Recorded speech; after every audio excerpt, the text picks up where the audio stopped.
I'm a big believer of Kobe Bryant. You know, the Mamba mentality and the idea of, are you better today than you were yesterday? That I think has pushed me every single day. I told my dad, I said, all right, let's go build a hospital. Let's go build hotels. And he's like, with what? With what money? What are you gonna do? You founded a company called Bloom Ventures. Guys, this guy owns hotels and real estate, and not just like boutique, like branded hotels like Hilton and Marriott. He owns the real estate. He owns the operations. There's something that might be said today, and if you write it down, it already becomes real. And if you build a plan of action to implement it in your life, you can literally change your life. Yeah, Father, I just thank you for another incredible episode today. I thank you for the man that you have here, the call that you have on his life, the experiences that you've given him, the wisdom that he's going to share with us today through them.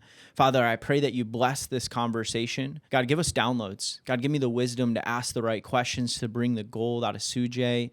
And I just pray for courage and boldness over both of us, that we have a heart posture of just being transparent and honest and vulnerable. And through that, people's lives are changed. So bless this episode. In Jesus' name, amen. All right, let's get into it. So guys, I got an incredible episode today for you. I got a guest who, where'd you fly from?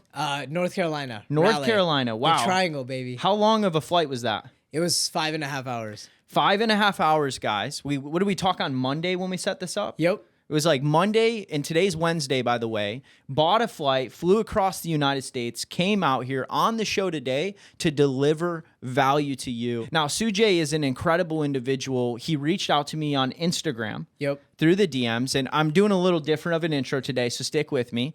Now, I'm curious, how did you find me on Instagram? Yeah, I mean, one of the things was, naturally I'm entering this world of social media. And so, I was just going online and like the feed, once you're looking for mindset stuff, positivity, the feed just comes throwing stuff at you. And so you actually popped up on my Explore page. Come on. And I ended up watching a couple of your shows. And this was actually some time ago. And then I never really reached out. But, I have a friend here, Jose, who's also in San Diego. I have family here. And I thought, hey, why not? Let's plan something. Let's see if we could at least meet up, if not be on the show. So he reached out. We had an incredible conversation. I told him how picky I am about who comes on this show. We get on a Zoom call, and I immediately knew he had a good heart, and that's why he's on here. But outside of that, as you guys know, I bring people that sit in that chair, that believe in themselves, believe in what they're doing, and they're making the world a better place. So I want to give you a proper introduction. You founded a company called Bloom Ventures. Guys, this guy owns hotels and real estate, and not just like boutique, like branded hotels like Hilton and Marriott. He owns the real estate. He owns the operations. And we're going to dive into that. Some business principles you have. How have you become so successful where you're at today? But I think a cool thing that you shared with me, and we were just talking about beforehand, is you've got an interesting life. You studied in India for 2 years as a monk. So we're going to talk about that today as well. Sujay, welcome to the show. Hey, appreciate it, man. You said a lot of nice things, kind things, and I'll do my best to live up to those and deserve those nice things. So appreciate it. Hey, we're just going to have fun today. Yeah. I was telling him before, guys, like I'm getting to know him as you are too. And that's what's cool about this is today we get to have a conversation. It just happens to have cameras and a team back there that's recording us, and we get to share it with the world. Yeah, absolutely. I think I shared with you on that Zoom call that years ago, I had someone reach out to me and they were struggling in their life, drug addiction, things back from where I come from, actually in South Carolina. Yeah. And he was like, man, how did you change your life? How did you become the man you are today? And it hit home for me, and I realized it was getting around guys like you. It was getting in rooms like this. It was having conversations like we're going to have today and catching some of the nuggets through that wisdom and implementing it in my life that changed my life. So what I think is cool today is you and I will talk, but what you don't understand is somebody is driving in their car right now listening to this podcast, and you're going to say something that's going to catch their attention. Yeah. And they're going to write it down. They're going to think about it all day. They're going to go implement it, and their life's forever made better. Like, how cool is that? It's amazing. And one thing that you said right before we started this show is you're trying to change the world. And a lot of times when people have that kind of goal, it's so big and so large that you can't break it down. And it's exactly what you said. It's one thought, one person, one thing at a time, and that's how you change the world. I mean, Gandhi, I remember he always had this quote, and he's like, if everybody cleans their backyard, the whole world becomes clean. Wow. Right. And that's what it's all about. And even that drug example you mentioned. So I started my career thinking that I was going to be a doctor, Indian, right? Brown, what a surprise. So my dad always wanted me to be a physician.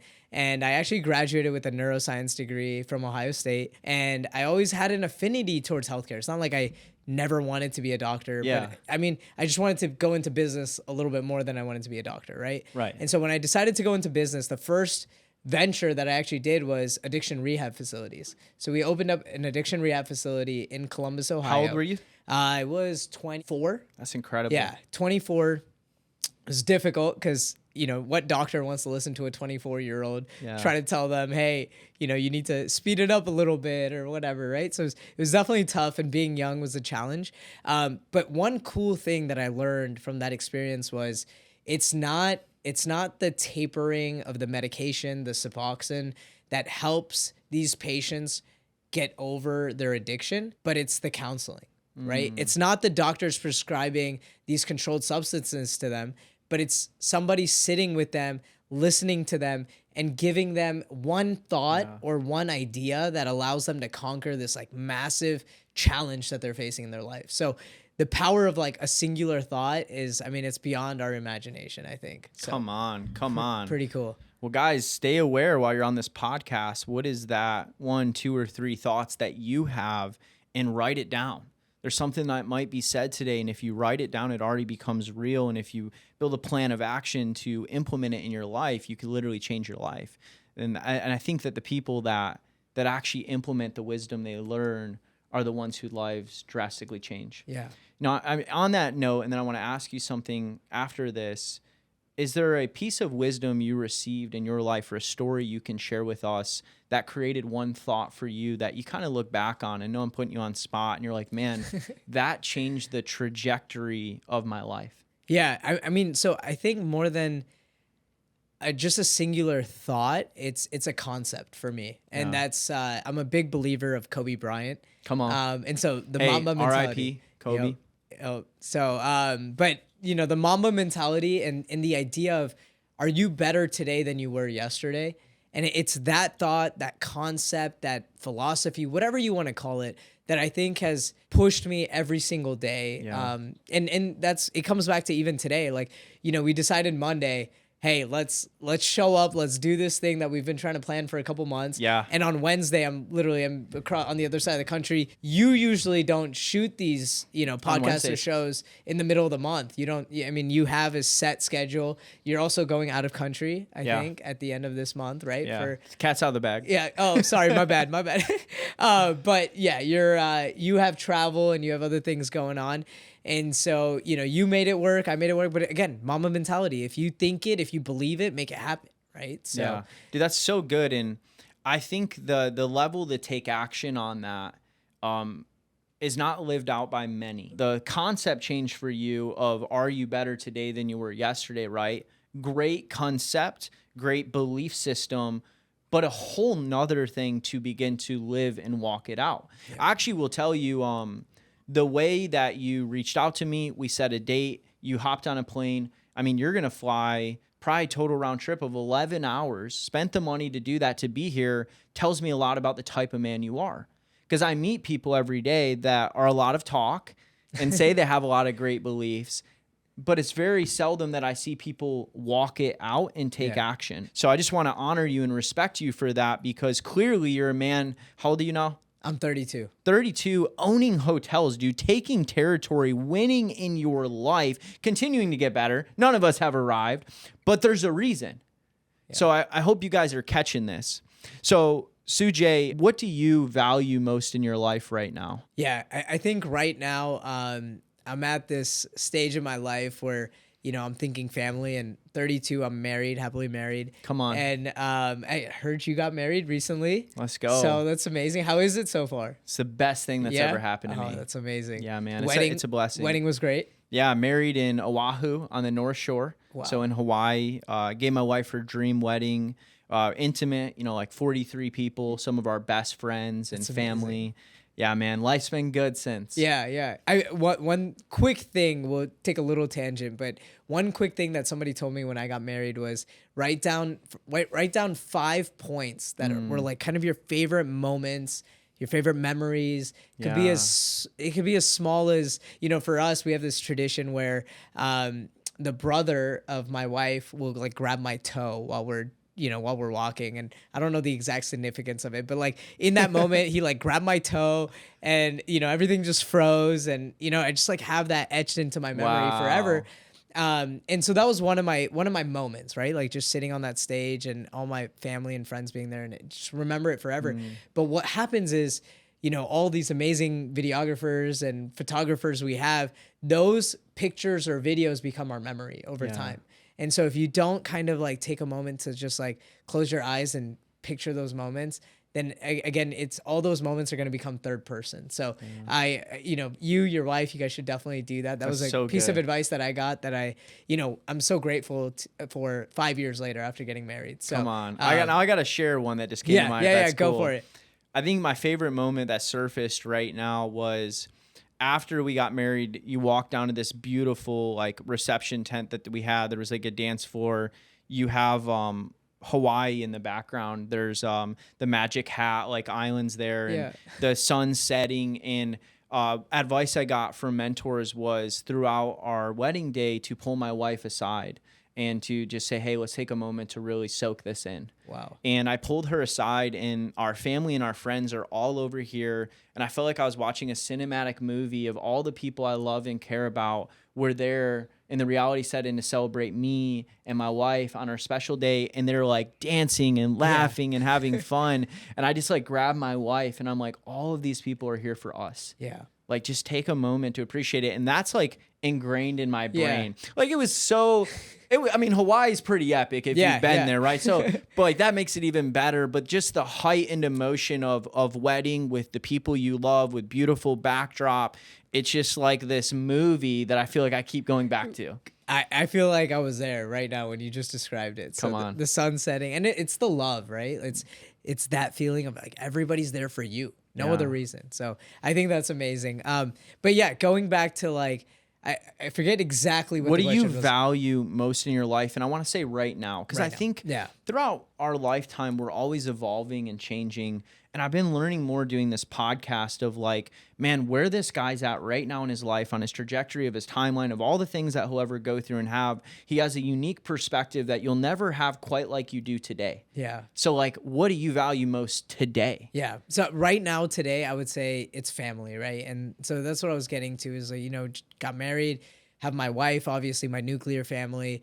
We're actually expecting that, again, I took a cat out of your bag. I got to put one out of mine. You're expecting? So, yeah, congratulations. Thank you. Appreciate it. Let's go. That's kind of put me in like a different mindset and just a total frame of mind altogether. Y'all right? hearing for the first time. Wait, have you announced this public to the world? No, not totally. Well, this is going to drop in about a month. So. Okay, so we'll be good by then. No worries. Cool. My wife won't crush me, so we'll be all right.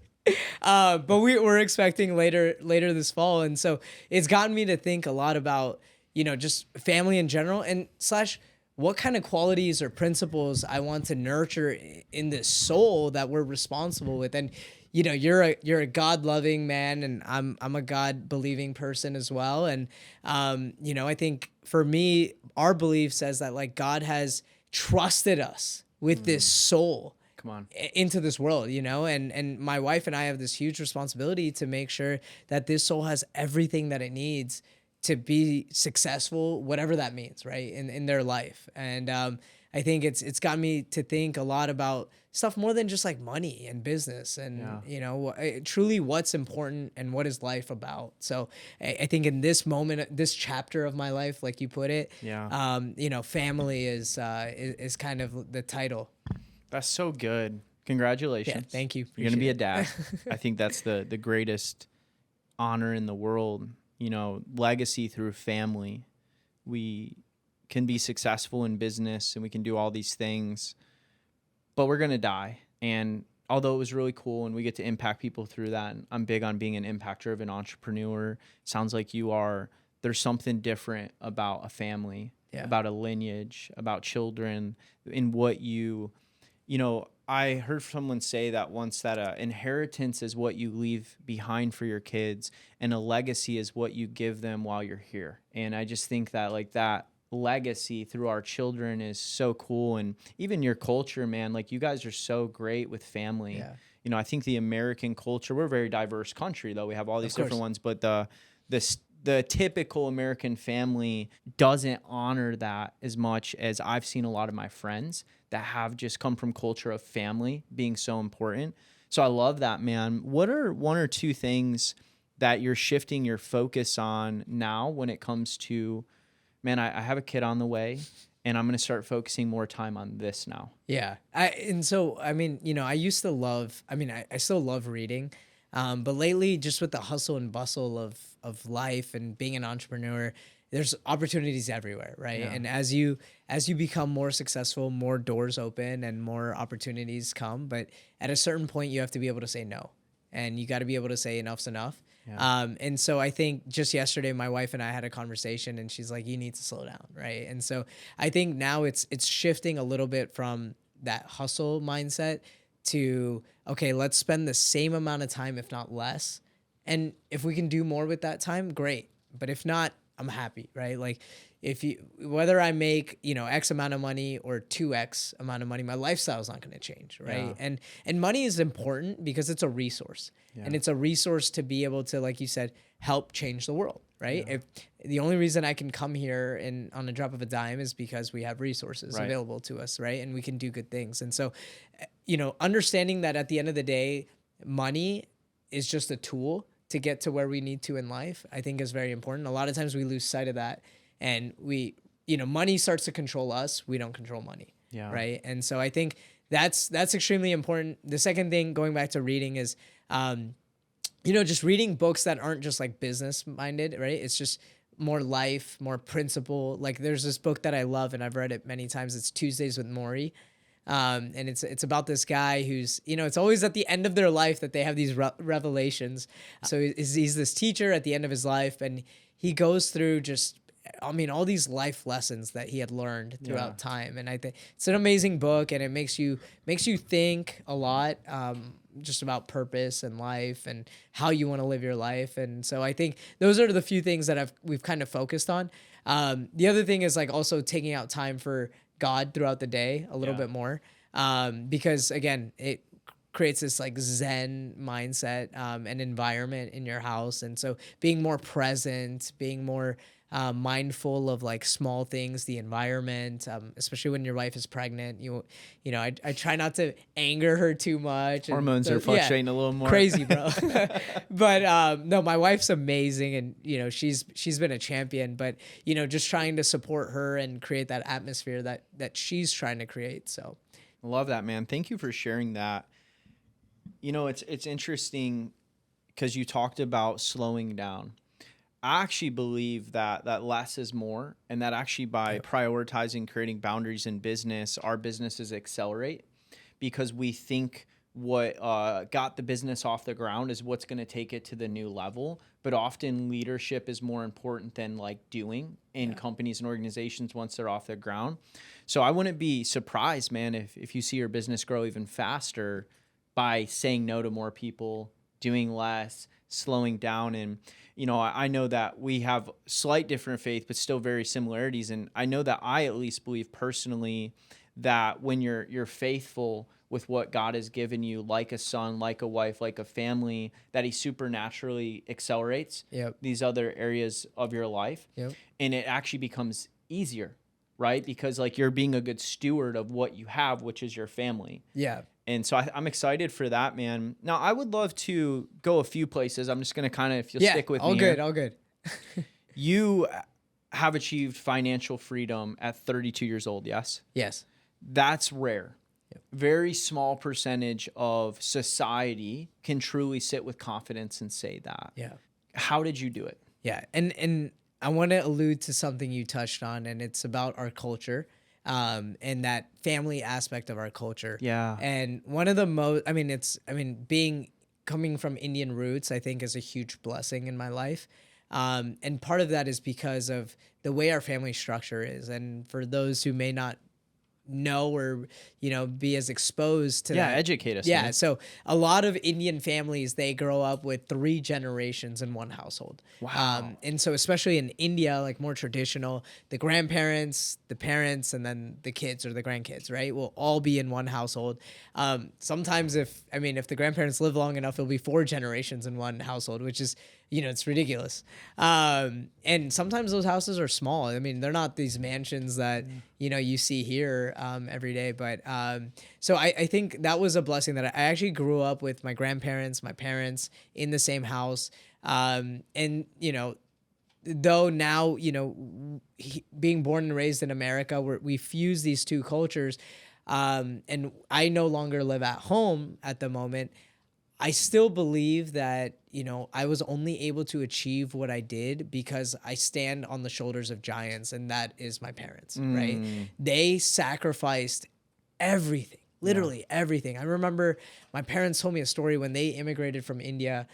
They would split $1 slice of pizza in New York, 9 people in a 1-bedroom apartment. And just to call home, it would cost a couple bucks back to India. Wow. And they just saved every single day. So my sister and I could have access to a great education. We could get tutoring.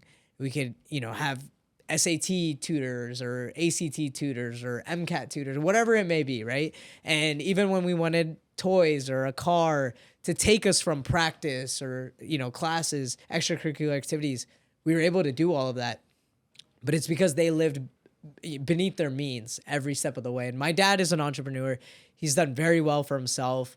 But, even to this day, if I need help, I call my board of advisor because anytime I need advice, anytime I need help, I can always lean on my mom, my dad, even other family members, my uncles. Yeah.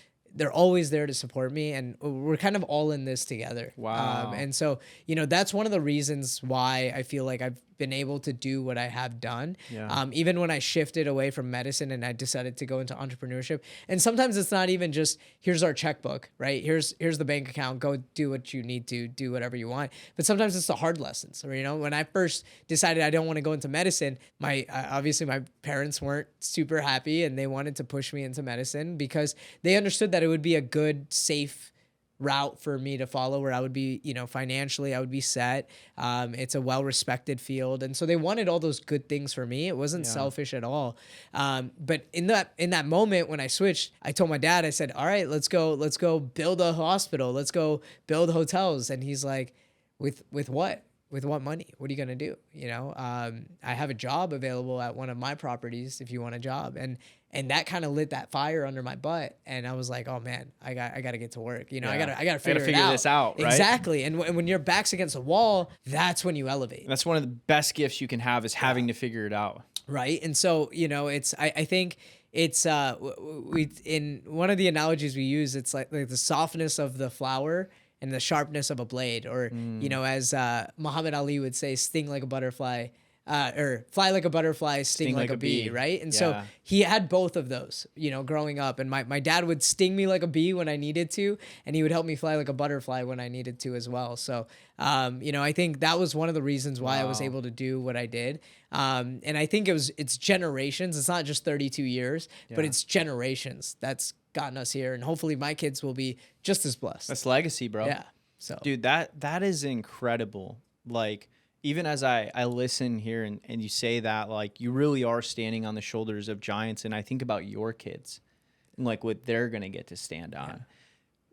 For those that, I guess like a few things I want to go, why do you feel like a lot of families in America currently don't have that? I just want to go there. Yeah. I mean, I think, today in general, and I think this is one of the big tragedies of the world, that everything's about me. Yeah. It's me. And even like, divorce rates and all these things are increasing because everything's about me. Yeah. It's not about us. It's not about we.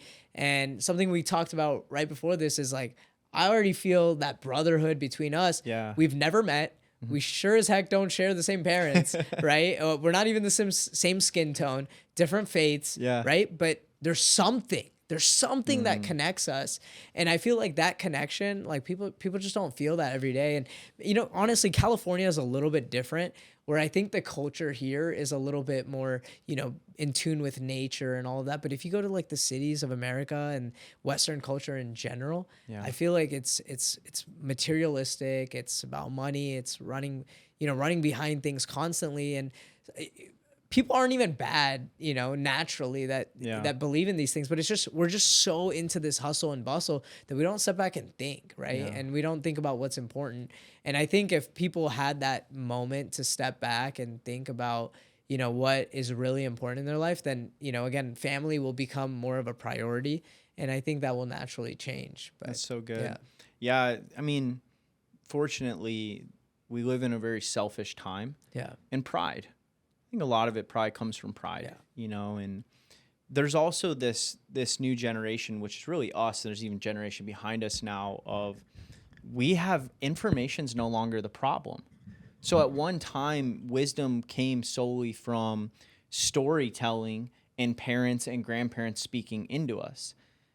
Our parents didn't have the internet. So like they had to get wisdom from like grandpa and grandma and other people that's in their life. I mean, there's television and things like that and books, sure. But now kids are like, bro, I can Google that. Yeah. Who are you? Yeah. And in one hand, it's like, wow, it's cool because we have access to all this info and you could literally become a laptop millionaire at like 16. On the other hand, the risk of it is when you no longer feel like you need anyone and you start to isolate yourself like an island, you'll find yourself in a place where you burn bridges and you don't have relationships. So I admire that about you, man. And I feel the same way. I'm a relationship person first before anything else. Yeah. Like I believe that relationships are the foundation of life. I have an order, man. Like for me, it's like my relationship with God. Then it comes my wife. When I have kids, it's my kids. Then it's my friendships. Yeah. Those relationships, right? All relationships, the first 4 priorities in my life. Yeah. Then business and marketplace, because I'm called to be a provider. I'm called to be a protector. And then it's ministry actually for me, which is last in my order. And so if you like go, and all of them are relationships. So I think that people no longer prioritize relationships. And it's sad, man, because at what extent do you know, in Christianity, it says, what's it for a man to gain the world and lose his soul? What's the point? Yeah. But you guys have somehow created generational legacy, even from one country to another.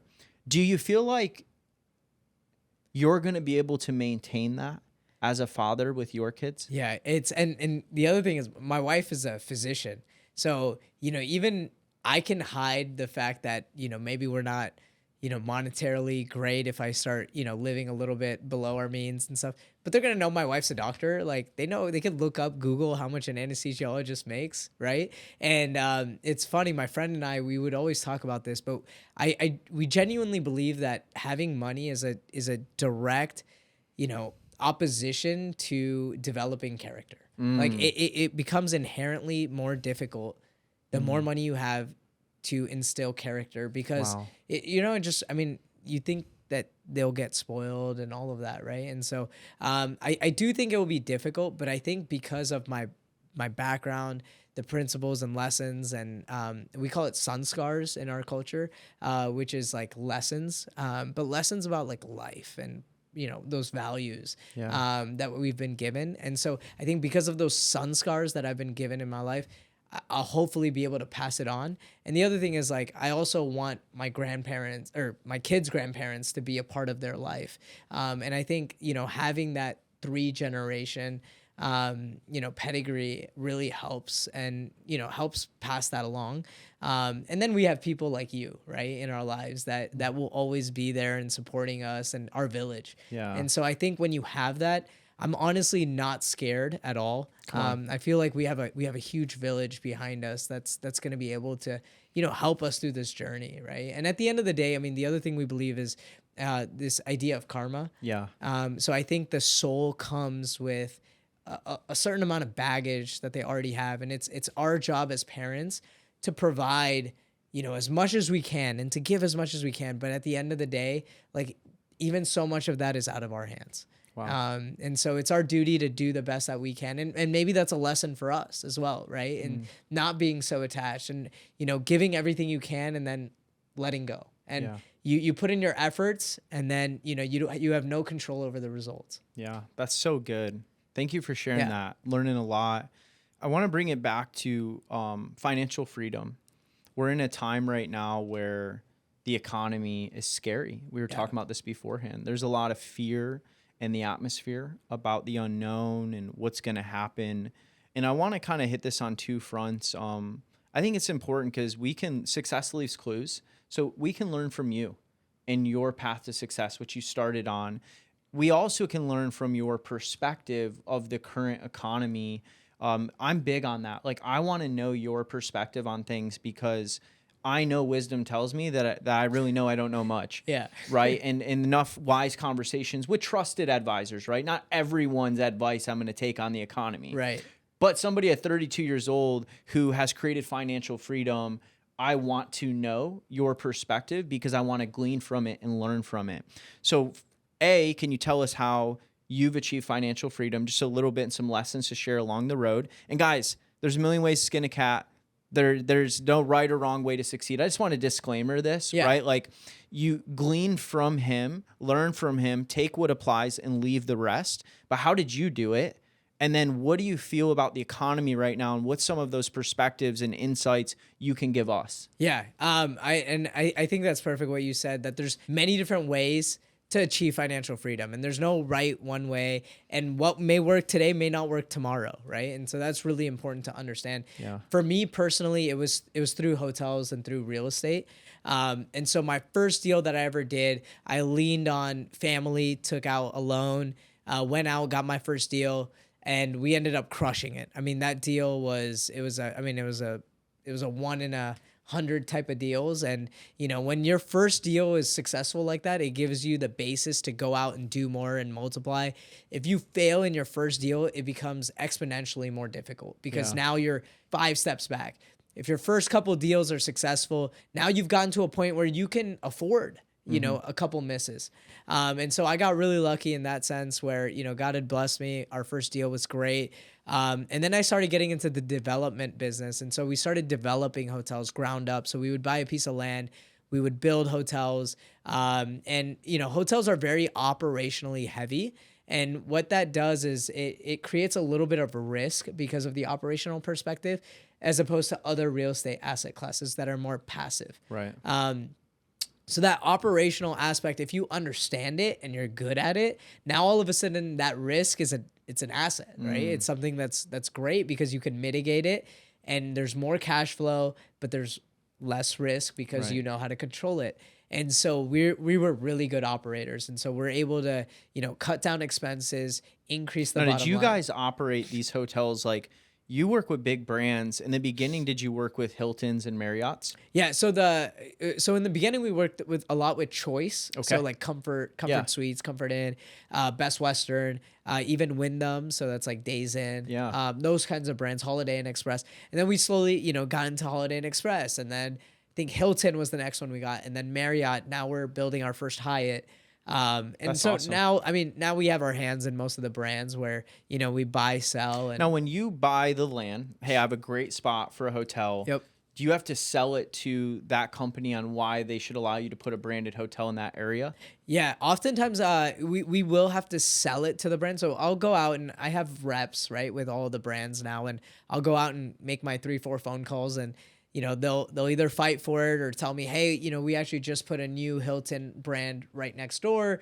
Probably wait a couple years to let that franchisee kind of succeed before we put another one there. But sometimes if we have an A1 location in a primary market, say downtown San Diego, they're going to call me and fight for it, right? They're going to say, no, we'll give you this, we'll throw in a little bit of a concession. We'll give you key money, whatever it may be, right? To get into that. So why don't you do that? Now, when you get that approved, like, hey, we know we're going to put this brand hotel. So you guys buy the real estate, you build the building, and you provide the operation manpower to run it, but you have the brand on it? Yeah, so you're paying for like the naming rights. Like franchise rights, basically, is what you're paying for. Exactly, like a Subway. Right? Now, do you get with like, because I was going with you talked about the operation is the risk. Like, say you open a Marriott hotel, do they provide the SOPs for how they want their hotel run, and you just have to put the people in place and manage them? Yeah, no. So they give you some SOPs, right? And a lot of it is like, sometimes it's like burdens, right? They tell you you have to have this many employees, XYZ, Well, you need to meet this checklist. Exactly. Yeah. And they give you that. And those are usually things that cost us money. And then it's up to us, though, how many, how we want to have our front desk employees. Like, what are their daily task lists? Like, I want my front desk person to be able to clean the lobby every few hours. I want them to wipe down the desk. So we have our own SOPs for that. All that management is ours. Wow. The employees are ours. They basically, really what the brand is good for is they tell us which operating system to use. Okay. Right. So if I have a Marriott, we're probably going to use a certain operating system, and I can hire anyone, train them on that. It helps if someone has Marriott experience because they're probably going to be trained on that. Because the computer systems, those things, right? Because that's all plugged into the franchise. Exactly. Okay. And so the franchise, the true advantage to having the franchise is, some people are just Marriott people. Some people are Hilton people. Some people are Hilton and Marriott people, right? So you get to pull on that loyalty base. Yeah. And in exchange for that, we have to pay them a 15, 16% fee every single month. Okay. And it's not exact because some of the charges are fixed. Some are, based on revenue. But somewhere between, 12 and 16% is our monthly fee that we would have to give to Hilton or Marriott. So you got into hotels. Why'd you pick hotels? I mean, there's a lot of Indian people that own hotels. Surprise, right? But again, y'all really figure out the lucrative opportunities. We figured it out. If here's what y'all need to take away: get more Indian friends. No, I love that. No, dude, I love that. But yeah, a lot of Indian people in hotels, and it's kind of been like keep it in the family type model for a long time. And we call them the Patel cartels, right? So Patel cartel. Yeah, Patel That's cartel. great. A lot of Patels own hotels. I am not a Patel, and so my father actually he got into hotels way later in his career, in his entrepreneurial career, and I went into healthcare, like I mentioned. And just seeing how lucrative it was, I decided to get back into that game. And I thought, why not expand this and build on what, my father's already created. And so I kind of spun off and created a different company because my dad was kind of in retirement mode already. So I spun off, created my own company, and, So dad had hotels too? Dad is in hotels. Okay. He owns hotels. He's more passive, very passive now. He's kind of at that age where he wants to step aside. And then for him, he's not trying to grow. I'm high aggressively trying to grow. And again, me being born and raised in America, I'm able to apply some of the principles that I've learned through, the Western schooling system into our business where they're more old school, traditional. It's worked for them. They've paid down a lot of their properties and, they're ready to just let it ride. Right. So created a different company. But, I think, because we had that exposure in the family and the community, we were able to directly see the benefits of owning a hotel. A lot of people I talk to don't even know that you can own a Hilton or Marriott. I didn't know. They think Paris Hilton owns all the Hiltons, right. And they don't realize that we could be franchisees. So that's so cool, man. I love that. And where are you going with all this? Is the dream to build a certain size portfolio? Of hotels? Is the dream to hit a certain point of income? Is it always going to be hotels, or do you want to achieve a certain amount of money here, then go do something else with that freedom? Yeah. No, and that's, I love that question because it comes back to like what's important in life. Yeah. And Jose and I were just talking about this. If you can do hotels, I feel like I could do any business. And so from hotels, from creating a brand for myself, I've spun off and started a few other companies, getting back into the healthcare space. We started an accounting company, and we're looking at a few other ventures. Are you acquiring or building from ground up? No, we're building from the ground up. Why not acquire if you have the cash flow? Yeah, we can. We can acquire.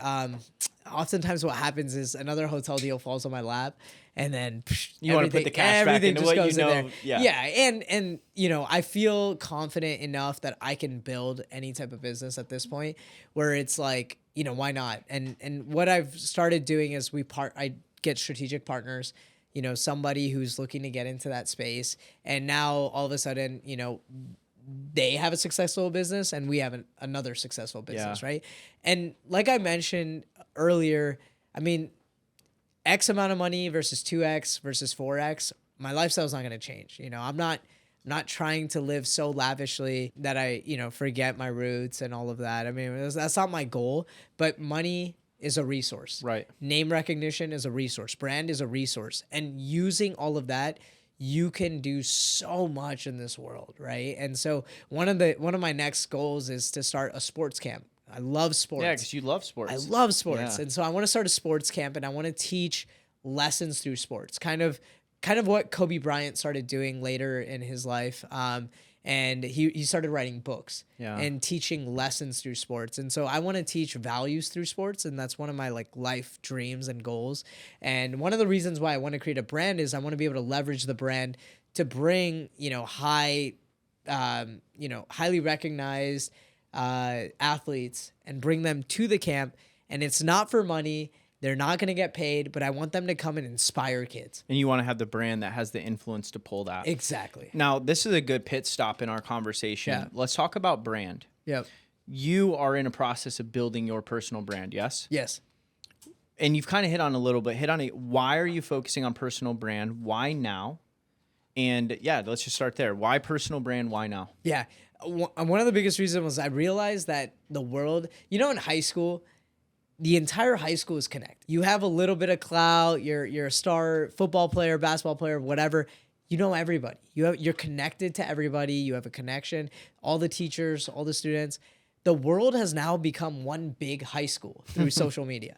I mean, literally, you can reach anybody you want to through social media. And if I'm not tapping into that tool, I feel like I'm skipping out on a huge resource that's literally at my fingertips. You mentioned earlier that, we're in this information overload age where, you could just have a laptop or a phone and you have the entire world in your hands. Now, if I'm not taking advantage of that, then what am I doing?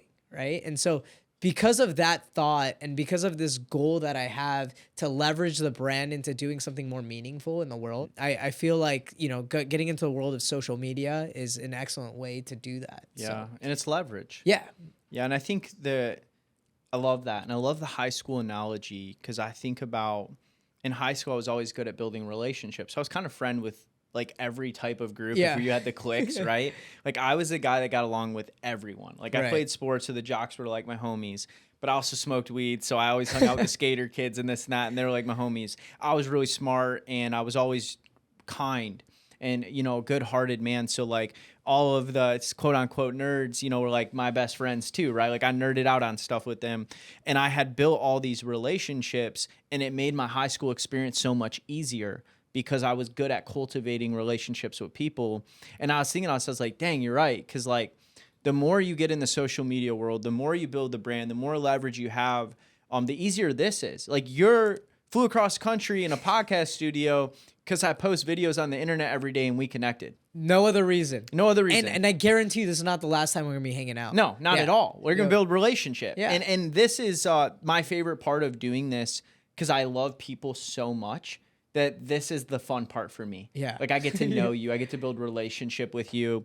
And like, it's kind of funny because the world has, I don't know how many, 8 billion people. There's only so many people that have similar mindset in our space that are taking it serious, that are pumping out content, and you get to like recognize them. Yeah. Like they all kind of rise to the top and you just build friendships with all of them. You go to the same events, you do things, you're on each other's podcasts, you do business deals together, and it becomes fun. Right. Absolutely. And our circles are going to now, all of your friends are going to become my friends. My friends are going to become your friends.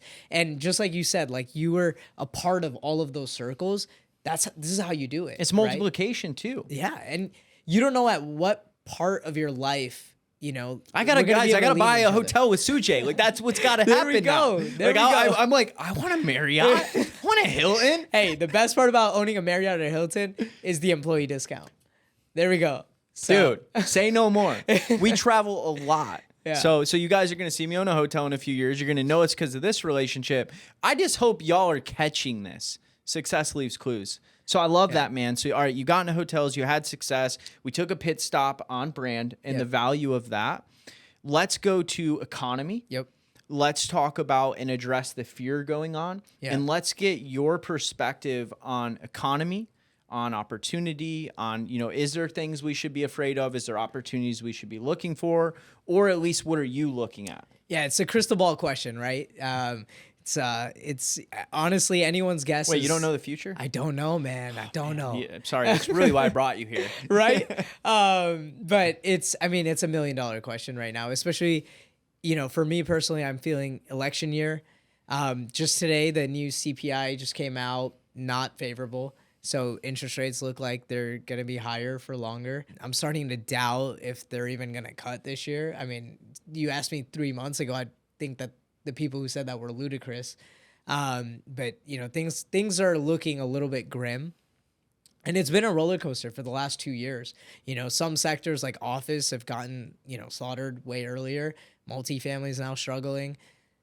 I don't know what's next, right? And so there's this whole idea the world's going to end, kind of feeling the vibe that I'm getting.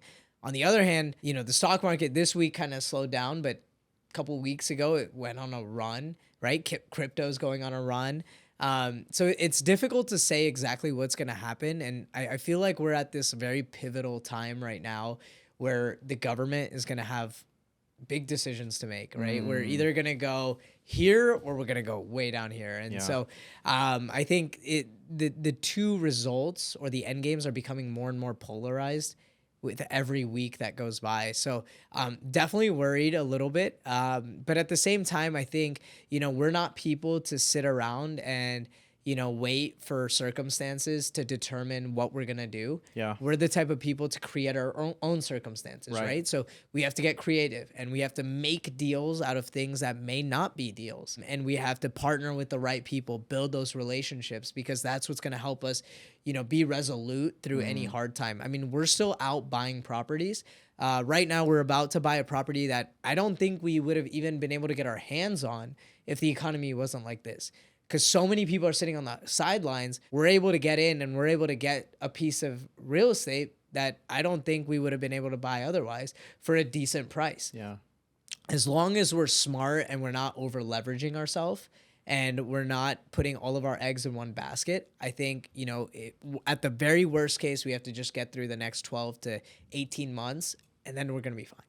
But with that being said, it's an election year. So, anything can happen. Rates can still cut.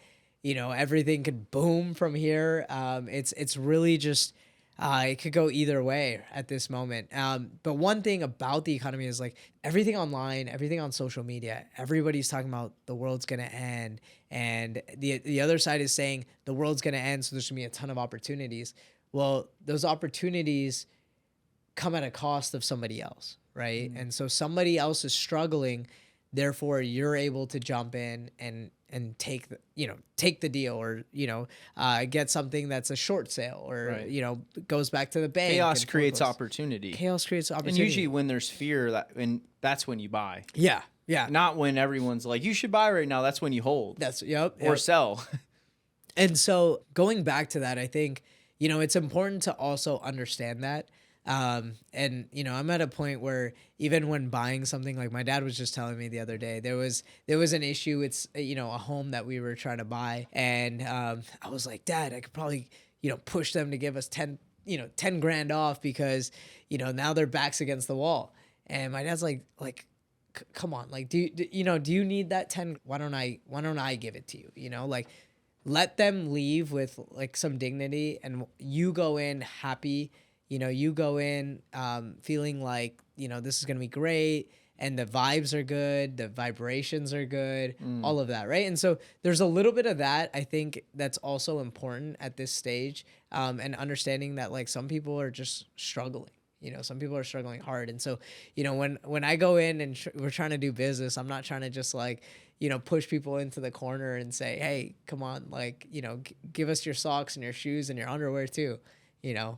So, but yeah, I mean, I think overall the economy, man, it's a little bit turbulent right now. Yeah. What are some things with the turbulence? 'Cause we talked a little on this, but I believe that, fear and chaos and turbulence creates volatility, which creates opportunity.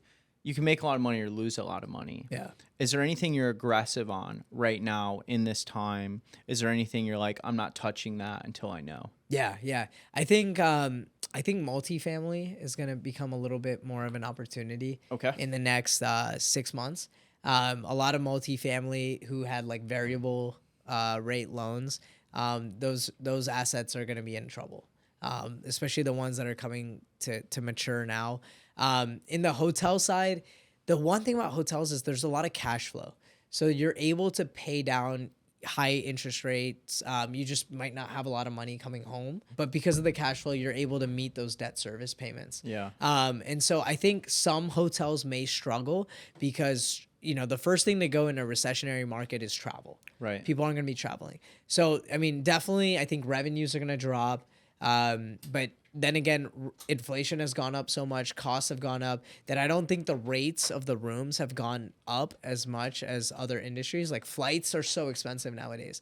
But I don't think hotels, and you guys might be on the other side of it, like even hotels are expensive. What are you talking about? Yeah. But as an operator, as an owner, I don't feel like, the rates have gone up enough. So I think the rates are going to pop in the next year or two. Okay. But then again, like occupancy is going to go down. So I think there might be a little bit of struggle in the hotel market, but I don't think it's going to be as distressed as what people think because of the high cash flow. You're still able to pay down the debt. So as long as you're able to pay down the debt for the next year or two, yeah, you can weather the storm. Hey, you just hold it. You'll be okay. Even if you lose a little bit, as long as you don't have to give up the asset, right? If you have to give up the asset, that's when you lose. And Kobe always said that, where he's like, if you fail today, it's okay. You get up and you try again tomorrow. You fail tomorrow, it's okay. You go and try again. But if you fail the third day and you quit, that's when you actually failed. That's when you're a failure. As long as you keep going, one day you'll succeed. And all those failures were just like trials and tribulations. Come on, dude. I think that's so good. And I love the insight too. And guys, I think it's important to note that, there's always opportunity, no matter if the economy is doing great or the economy is doing terrible. And the mindset is, I'm going to be okay. And I have to figure out how to make this work for me. And, that's what, Sujay's done here, and you figured that out. And you're also at a different point in your career than probably a lot of people, probably like a fourth of my show or where you're at of like the listeners, and 3/4 are trying to get there and trying to figure out how they create financial freedom. I think a nice thing about having made a lot of money is you can insulate yourself from risk more. But I also want to say to the people listening to this show that don't have a lot of money right now, this is the time to be bullish and figure out how to make it, because in recessions is the greatest exchange and transfer of wealth. If you look economically, more money is passed from hand to hand in recessions than when the economy is booming. So I always have that mindset of everyone's freaking out right now, but money is moving.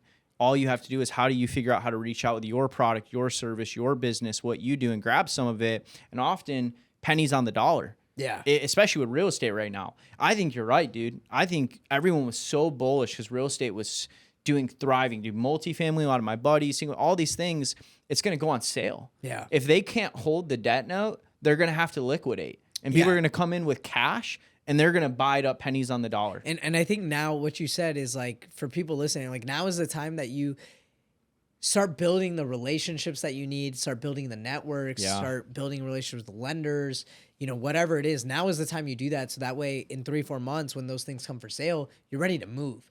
Because if you're sleeping then, you're not going to get a chance. How and can somebody buy a hotel without their own money? Yeah, I mean, there are ways to do creative finance, even in hotels. One of my buddies, TJ Tajani, he's a beast at it too. And so he talks a lot about creative financing, but a lot of times, even one of the deals that we just, like a hotel that I just sold, I held a note for the buyers, and I was able to do owner financing, and they're able to show that as their down payment. And basically they were able to buy the hotel with less money than otherwise they would have had to. Right. You And still so- wanted skin in the game, but they got it for less. Yep. And then if they default, it reverts back to you. Exactly. Because you're holding the debt. Exactly. And so it's, I mean, you know, it's a low risk because I still have a mortgage on the property. I have a second lien on the property. I know it's worth more than whatever the mortgage note is, right? And I've operated. So worst case, I'll go back and I'll just put my, you know, SOPs and people in place and we're good to go. But with that being said, because hotels are a business, there's a lot of people that are now, you know, at the end of their business life and they're looking to retire, they're looking to move out, and, you know, they've built a lot of equity in their hotel. So they could very well be able to do some sort of owner finance. The other thing that we're doing right now, we're looking at a piece of property in Vegas actually, and my partner and I were doing a very, very creative way to own this hotel. And we brought in another partner. He has a piece of land that's free and clear. And so we're going to leverage that piece of land, take a loan on that as well as a loan on the hotel, and then take that money and use it to purchase the hotel. So now we've bought this hotel with $0 and we're actually going to make $500,000 when we close on the property. Wow. So it's, you know, definitely ways to get creative. And then, you know, we're going to operate it for 6 months. We're going to flip the operations and then we're going to refinance it, pay off the debt on the land, and, you know, we're going to be good to go. So that's the plan, but there's plenty of ways to do it. I mean, every situation, every scenario is going to be a little bit different. Yeah. But if anyone's looking to get into it, hit me up. And this is a good spot to plug this in. How can people connect with you and find you? Yeah. So a great way to connect with me is on Instagram.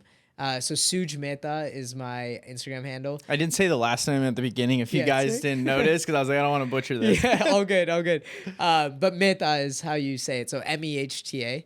Yeah, so on Instagram is a great way. We have a Facebook group, Real Estate Insights, that they can tap into. But yeah, I'm always, you know, I'm not as big as Cody here. So, you know, if you shoot me a DM, I'll be sure to respond. Don't worry. Hey, I still respond too. You do. We had a AI responding always through my personal. I actually just turned it off and put it on another company because I was like, man, I miss that personal touch. Yeah. Getting to talk with people. Those are some of my favorite things is the DMs. Yeah, and I thought that was so cool because when I reached out to you, I didn't think you'd respond. I thought it would be your assistant, or I thought I'd get ghosted. But you responded right away. It wasn't like I had to message you 5 times. Probably sent you a voice message. Yeah, that's what it was. Yeah. I love voice messages, especially if I look and I don't know, I get a feeling like about the conversation and the person. I look at their profile and I'm like, no, like I'm supposed to talk to this person. Yeah. I love that. Yeah. You know, and now look at you're here. That's sick. That's awesome. cool, man. Well, dude, that was great insight. I love that. There's no way I'm letting you off of this podcast without talking about one more thing. All right. You were a monk for 2 years in India. Yeah. And I know you're big on like honoring that and stuff, but nonetheless, that's such a cool thing to say, you know, that you've done that, because I'm sure internally you grew a lot. Yeah. You know, as a man, could you just share with us a little bit of why did you become a monk for 2 years? Yeah. And what did that shift in you that has helped you today in your life? Yeah. And again, so I studied like a monk for 2 years. It's the easiest way to describe this amazing experience that I had, because Jay Shetty has kind of made it, you know, very, very, very public and easy for people to understand in a way. But it was a different school, very different, you know, it was based on different principles and different values. And I don't talk about it a lot. Actually, I've never talked about it online, but it's such a big part of who I am that I feel like if I don't honor that school, and it almost gives me like goosebumps just talking about it, but if I don't honor that school and the person who inspired that school, which is Bandurang Shastri Atavale, I feel like I'm doing a disservice to, you know, you said so many kind words about who I am, and it's because of that school is a big part of why I am who I am, right? Yeah. And so I feel like I have to honor that experience in my life. The reason why is because, you know, so the whole idea or the concept behind that school was it was life-oriented education. So from the moment we start grade school in America, it's bread-oriented education. Why do you study? You study so you could get 95% on your exams. Why do you want 95% on your exams? So you get good grades, go to a good college, so you get a good job, right? It's all bread-oriented education. This school, you get no degree. There's no recognition. The school doesn't even have a website, right? So I can't really use it in interviews and things like that, right? It's purely for life-oriented education, and it was completely off the grid. So no computers, no phones. Wow. 2 years residential school system. You have to live there for 2 years. And even when you want to talk to family, I gotta write letters. They get it after a week, and then after a week, they send me a letter back. And You told me how much that made you appreciate yeah, those conversations with your family. it was. You remember that, huh? It was amazing, and that. I mean, I felt like I became so grateful in my life for everything. Like grateful for my parents, right? Grateful for my siblings. Grateful for my friends.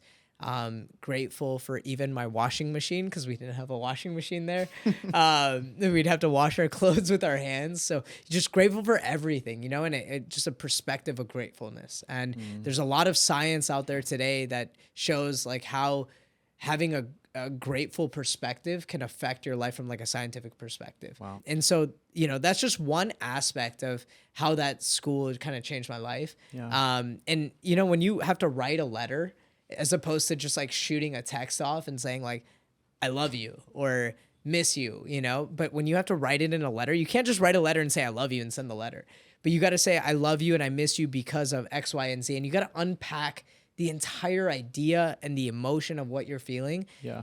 And then they get it after 2 weeks, and then you get that back after another 2 weeks. So then 4 weeks later, you read the response of this letter from someone who is also not an expert at writing letters, and it's just so raw. And when you read that, like I remember, like, you know, at the school when you get a letter, they would announce it. They'd be like, you know, like, Sujay, you have a letter, because like there's no intercom, there's no PA system, so there's just like one boy who's in charge of the letters, and he's just screaming like, you have a letter, but he has to like elongate his voice and stuff, right? And like, when you hear that, it's the best feeling in the world. Wow. I'm like running. I'm excited to hear from my family. Sometimes there's a picture inside the letter in the envelope, and just a lot of emotion, right? And then it's you know, at the school we studied philosophy as well. Wow. So, you know, Western philosophy, Greek philosophers, German philosophers. We also studied Eastern philosophy. Yeah. And so when you're studying philosophy, it tends to mess with your mind a lot. And that's kind of when I decided to make the switch from medicine into business, because it makes you rethink how you want to live. Why do what's your purpose in this world? Why do you want to do what you do? And so it just a lot of thinking, a lot of introspection, and probably the best thing that I learned from going to, you know, that experience is tell us. being in tune with myself, right? So like oftentimes we just go throughout our day and we're mundane, we're robotic, we're just going through the motions. But being at that school, I felt like I could hear myself think every single day. And part of that may have been because of our meditation that we did every day. Part of it was through our journaling. But just, I mean, and being detached from the world. I remember I came back in 2016, and that was when Cam Newton was crushing it. And you I know, remember that, those days. right? Like I just was moving out of maybe South Carolina. It was a big deal. Yeah. Oh yeah, because you were on that side of the country, right? Yeah. And so everywhere I go, like all of a sudden people are just like, just hitting the dab, right? And so I remember like I got back and I just see these kids like doing this, like they say a sentence and then all of a sudden they do that. I'm like, the heck is going on, you know? But like imagine if you like there was a society in Mars and you go to Mars and you just start doing this. People would think you're crazy, right? And it's because we thought it was cool because social media told us it was cool. Yeah. The world told us that it's cool, therefore we think it's cool. When you're off the grid like that and you're completely detached from the world, you decide what's cool. Yeah. You decide what you want to be. You decide how you want to dress, and you decide how you want to live. You don't let the world tell you how you want to live. And that was probably like the most amazing thing and the most amazing feeling to have, like that confidence and the self-esteem walking out into the world and deciding like, this is how I want to live my life. And I'm going to do it because I said I'm going to do it. There's like no greater gift in life than to have that kind of feeling. And I owe that thought to this school and, you know, the person who started it. So I love the way that you honor this school too and the person that started it, because I think what we honor comes towards us. And one of the greatest ways that we honor something is how we speak about it, you know? So I think it's really actually cool that you're speaking from a place of of honor. Yeah. And man, what a takeaway to now be in the world, a businessman, building a brand in this crazy world of madness, and to have spent 2 years learning when you detach from the world these values that you get to carry into your everyday life. Do you find yourself leaning on habits from that time in your life now? Yeah, I try to. It's hard. Yeah. It's really difficult because, the way we lived there was, it wasn't easy. It was definitely tough. We woke up at 4:45 every day, cold water showers. We slept on the floor. We sat on the floor. We made our own food, washed our clothes with our hands. It was difficult. Emotionally, it was difficult. In every way, it was tough. But I hope that I could take just 2% of the way I lived there and my discipline. And more than that, like the values that it taught me on like how to treat people. Because the fundamental principle of the school is that, universal brotherhood under the fatherhood of God. Wow. Is like one of the fundamental principles that it stands on. So it's like, it's realizing God. Was it all boys school? It was an all boys school. Nice. Residential. So like you stay there the entire time. You don't really go out much. Just like how to treat people, how to live amongst your brothers, how to live amongst your sisters when you go back into the real world. And so that was like the fundamental principle. And so even in our business and everyday life, I hope that, I am honoring those principles in, the school and how I treat people around me, right? And how we treat our employees, how I treat our partners, how I, treat the family and the vendors and everyone else that we encounter through our business. And then just through our daily life, I feel like my wife and I are, she's also a believer in these thoughts and principles and philosophy. So, we try to just live that every single day. Come on. Yeah. So, thanks for sharing, man. Yeah, absolutely. It's really cool and a treat to have you share that here on this show. And I love that, man. And, it makes me wish I could just go sell everything I own and spend 2 years off grid. That actually sounds quite nice right now. As we're already over an hour, man. Time has flown, and as we get ready to close this show, and we'll definitely have to have you on again. I've really enjoyed this. Is there anything else on your heart, man, that you'd like to share with somebody that's listening? Again, just going back to like this idea of like family and, what we kind of just ended on is, I think the world it's a crazy place. And like you said, there's 8 billion people in the world. And even friends are hard to come by. So if there's anything I want to leave with, it's that, like podcasts like this, people like you, giving their time, their money, their energy, their efficiency to make the world just 1% better every single day. I think like if we can all just like tap into that and join that movement, I think this world can become an incredible place, and it is an incredible place. And I think it starts with like, just treating the other as your brother, right? And if we can do that, and just again, like honoring this experience that I had as well, I think that would be amazing. So come on, man. Well, dude, thank you so much for coming on the show today. I know I learned a lot, and I know others did too. And because of your willingness to say yes, your sacrifice, your flying out here, I truly believe with all my heart someone's life was made better. So thank you. Appreciate you. Thank you, man. Yeah, and to the person driving or sitting or whatever, listening or watching this on YouTube or social media, just know that we show up and we do this because we care. Show up and we do this because we care about you. And inside of you is something great, and success leaves clues. And I really pray that you guys got some clues today. But more importantly, you go take action. So shoot Sujay or me a DM on social media. Let him know, what was something that stood out to you on this show and the impact that it's made on your life and what you're going to do about it. And I'd love to hear that feedback as well. All right, guys, go make today great.